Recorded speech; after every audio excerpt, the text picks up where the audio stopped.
അങ്ങനെ പരിപ്പ് പായസം റെഡിയായിട്ടുണ്ട്.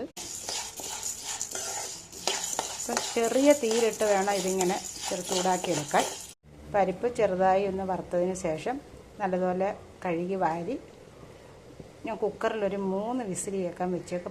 പരിപ്പങ്ങ് കുഴഞ്ഞു പോകരുത്, എന്നാൽ വേവിയം വേണം. ആ രീതിയിലാക്കി നമുക്കെടുക്കാം. ഉപ്പൊന്നും ഒഴിക്കണ്ട, ഇത് വേവിച്ചെടുക്കാം.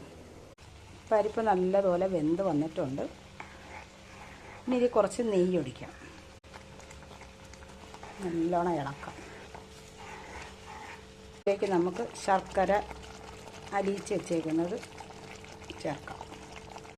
വിട്ട് വരാറാവുന്നൊരു പരുവായല്ലോ, അതേ കണക്ക് ആ ശർക്കരയുടെ വെള്ളമെല്ലാം പറ്റി കഴിയുമ്പോൾ തേങ്ങയുടെ 2ാം പാൽ ഒഴിക്കാം.